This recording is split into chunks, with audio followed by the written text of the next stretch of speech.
and it might actually come to America and the European allies as well, and allies in the region deciding that they're going to have to take some kind of further military action against the Houthis. Hi, I'm Sarah Forster, news editor here at The National, and welcome to another episode of A Closer Look. Now, this week's topic is one unfortunately we've covered before, and that is the ongoing conflict between Israel and Gaza, and now the subsequent situation which is unfolding in the Red Sea. Unfortunately, we saw this week one of the worst drone attacks that has ever happened on shipping, and to talk with us a little bit more about the effect that's going to have on not just the conflict but also the global economy, we have our assistant foreign news editor, Bob Tollast. Bob, thanks for joining me. No worries. So, Bob, just to start off here, can you give us an update with what's the latest? What are the latest details with threats on the shipping industry in the Red Sea at the moment? Well, what we're seeing really, I think, is unprecedented. So yesterday's attack was 18 one-way attack drones fired by the Houthis at what the Americans said were dozens of ships going through the Red Sea at the time. So they were all intercepted, in fact, by the combined maritime forces. So it's mostly American ships. There was a Royal Navy ship involved. And normally in that waterway, you're looking at sort of 20,000 ships a year. Mm-hmm. So we're talking about 12% of global shipping trade. We're talking about $1 trillion of goods going through the Red Sea every year. So that really puts it into perspective, just the kind of threat that's happening right now against that vital route for commerce. Mm. And Operation Prosperity, can you tell us a bit more about that and the impact it's having on keeping the Houthis at bay?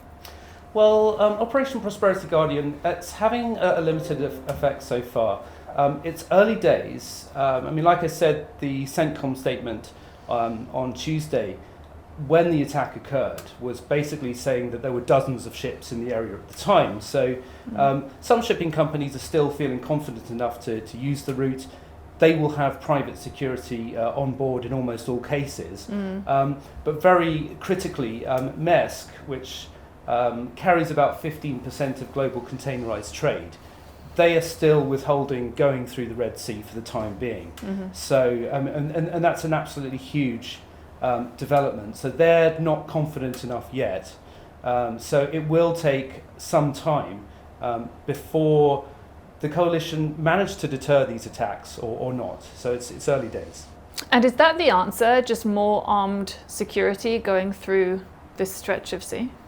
It could well be. It's a extremely difficult task for the combined maritime forces, which is basically a number of task forces that have been in the area for years now, originally to stop piracy. Now, at the southern end of the Red Sea, the Bab el-Mandeb Straits, we're talking about 25 kilometres across. So it's very, very narrow.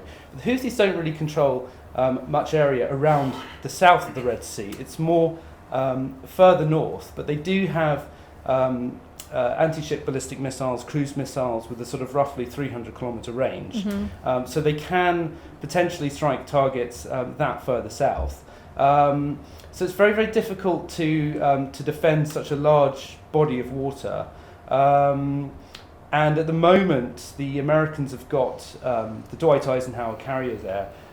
So that's got a large number of F-18 fighter planes on it. It's got Hawkeye planes. The advantage there is that they've got what they call look-down radar systems.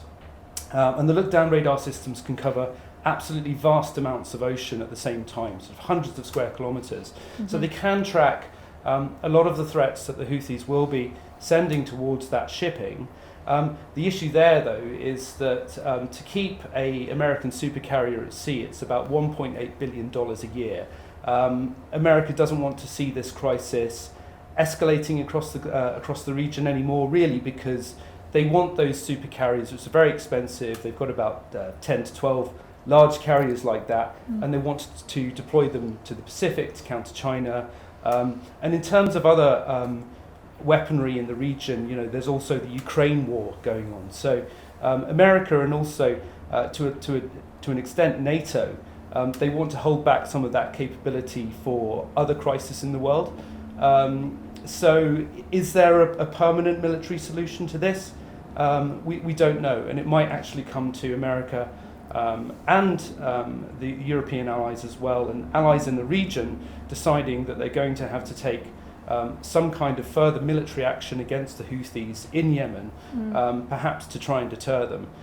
So we're in very dicey territory here. So stepping briefly away from obviously the conflict that's happening in the region, this is having a knock-on effect on global trade. What's the effect of the situation currently going on in the Red Sea with the global economy? Well, one of the big problems is that when you have very large shipping operators like Maersk who won't go through the Red Sea, so they're going around the Cape of Good Hope, around obviously South Africa, and that generally adds another 10 days to the journey. So we're talking about a roughly 35-day journey as opposed to a 25-day journey. So you're adding costs obviously to fuel, maintenance of the vessels, crews that have to be paid. The other thing is insurance. The alternative is to go through the Red Sea, but you're paying private security, you're paying very high insurance costs if you do that. So there aren't many good options there really. And when you start to get these delays into the supply chains, if there's a company somewhere that needs really vital components to finish, I say vital, I mean it could be something like even microchips for a car, advanced batteries, components for cell phones and things.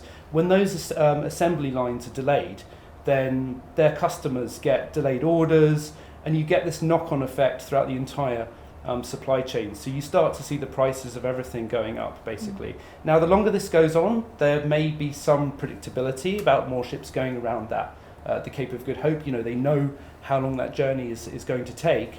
But again, it's going to be a long time before this stabilizes, either on the security front or the supply chain front. All right, thank you so much for joining me. No problem. Well, that's it for this week's episode of A Closer Look. Thank you so much for joining us here in the National's newsroom.